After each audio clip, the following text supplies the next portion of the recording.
Hey, how's it going, everybody? This is JD Lewis with Untamed Conversations. Before we get started today, I just wanted to put a trigger warning on today's episode that listener discretion should be advised, as I will be discussing childhood traumas.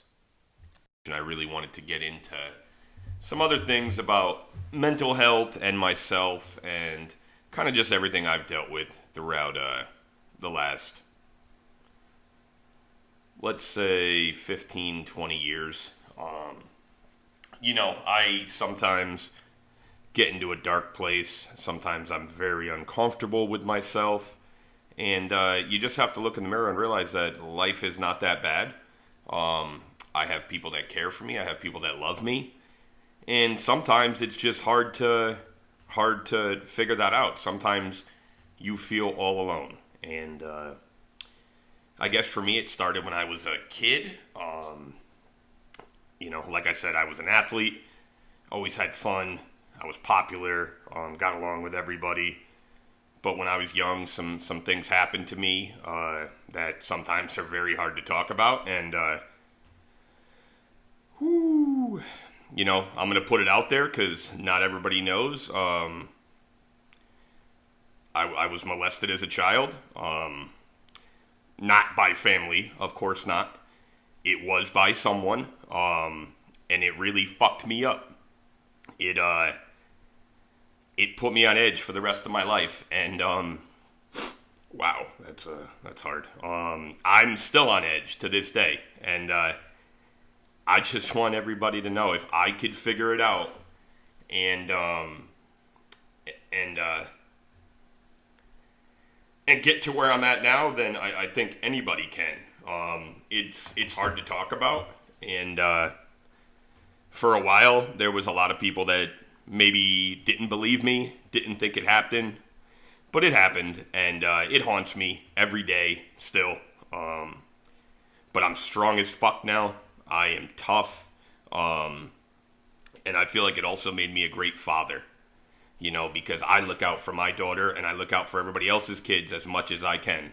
And my daughter will always be safe, always be taken care of. And she never has to worry about that, ever. Nobody will ever hurt her. But I think that's a big thing when it comes to mental health, especially for men. I feel like there's sometimes no out. Men don't feel like they can talk about it. They can let people know what happened to them. I'm sure my story is not the only story. I'm sure everybody, well, not everybody, obviously. I'm sure a lot of people have dealt with this. And it's a kick in the ass. For me being, I guess you could say, as alpha as I am, that really sucked. It hurt inside, and it still hurts. 35 years old, and there's times where I'll wake up in the middle of the night and still have nightmares. And I think I've done pretty well. So I guess what I'm trying to say kind of is, if you have something that happened to you, you have something that you need to talk about, please reach out. Talk to anybody. I mean, it doesn't matter who it is. Talk to anybody. You are more than enough. You need to be here. We need you here. And I say we as in, even if I don't know you, we want you here. I said this podcast was going to be deep. Obviously, not every episode is going to be like this. There's going to be fun ones. There's going to be happy ones. But this one is not one of those. This is me being real, explaining to you who I am, what I went through, and what others go through. And I think it's hard. There was times in my life before Hannah was born that I was like, why did you let this happen to you? How could you let this happen to you? You're weak. And I didn't want to be around. I didn't want to be here. Sorry. And it hurt. It really hurt to feel like some people were not on my side and not there for me. And I turned out fucking great. And I have a great family. I have great friends. I have a great support system. And I turned all those negatives and all that horror in my life into something positive. Because I am that friend if you need to talk to somebody. I am that person if you call me at 2 o'clock in the morning and say, hey, I'm on the top of my roof. I'm about to jump off. I'll be there with you. Either we're going to stop you from doing it or we're going to jump together and hopefully land on something soft. That's who I am. And again, there is going to be so many things that I think people are going to want to talk about that I'm excited about. And I hope that I can help people and really, really let them know that it's not that bad. I mean, yeah, maybe I'm not always the best example because I do have my moments. I do break down. But I know for one thing, I'm always going to be here no matter what. I'm never going to take myself out. Too many people count on me. Too many people want me around. I'm loved by many people. And I just want to be that voice for, again, men and women, but this one right now specifically is about men. I want to be that voice for you. If you need something, anything, it doesn't matter. Just reach out. Who cares how people judge you or how they look at you? Who gives a shit? I don't care. I'm sure after this episode, people are going to look at me and be like, wow, I can't believe that happened to him. You know, I look a little bit different at him now. You know, maybe he's not as alpha as we thought. Good. Fuck you. That is phenomenal. You could feel any way you want about me. All I'm saying is, all you men out there that just feel like there's no out, there is. I promise you. Look into your kids' eyes. Look into your wife's eyes. I promise you, if they love you, your wife, if she loves you, your girlfriend, fiance, whoever, they will sit there. They will talk with you. They will listen. I got to tell you, and I will be honest, whether it be Hannah's mother, Stacy, or my wife, Tara, who I was in a relationship with both, they were both there for me during this. When I explained this to Stacy, she was great. She didn't judge me. She didn't make fun of me.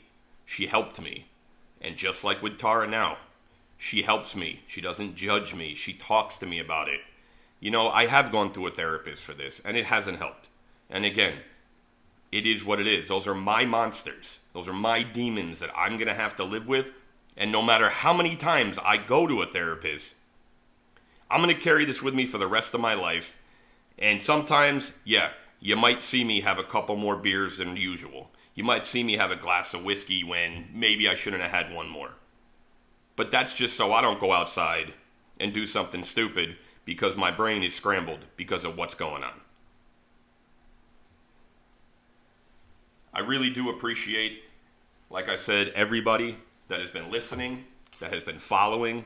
Every one of you mean more than you know to me.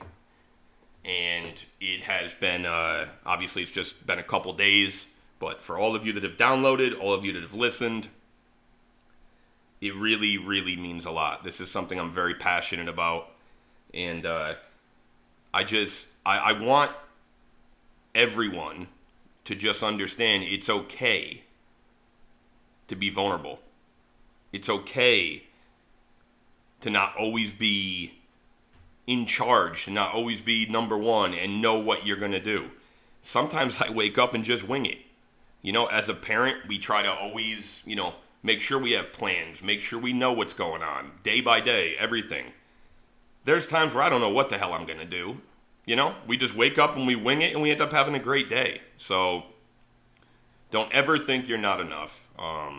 That's huge. I just feel like a lot of people feel like they're not enough, whether it be men or women. You are always enough, no matter what you're doing in life. If you're working in McDonald's and you're making $12 an hour, or you're working on Wall Street making $1 million a year, as long as you're happy, then good for you. As long as you're healthy, good for you. As long as you support your family, good for you. And that's really what it comes down to. The mental health aspect is very hard. I feel like we have been taught as men to hide that and bury it.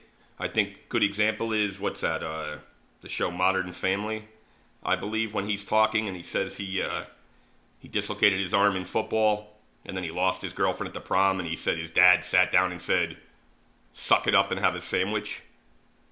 There's no feelings talk. I feel like that's just not allowed. And I think that's the way that a lot of men were raised.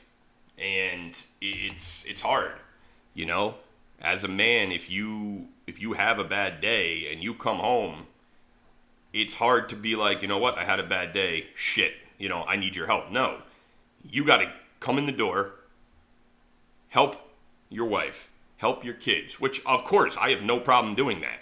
My point is, it's hard to hide it. And luckily for me, I have somebody by my side who I don't have to hide it. She knows me very well. She understands what I'm going through. And she gives me a couple minutes to myself. But even then, it's not necessarily what I need. I walk in the door and I get a big hug from my daughter. 99% of the time, it's going to go away. But like I said, this was just, about me, kind of part two. I debated doing this just because there's a lot of stuff deep down that not a lot of people know, and obviously I let that out today, and it is hard for me. But I would appreciate, as always, all the feedback, negative or positive. And I want to thank every one of you, every single one of you for listening. Whether it be 10 people or 500 people, it means more than you know to me. And, I look forward to doing this a bunch more. So, as always, this is Untamed Conversations with J.D. Lewis. Everybody have a wonderful day.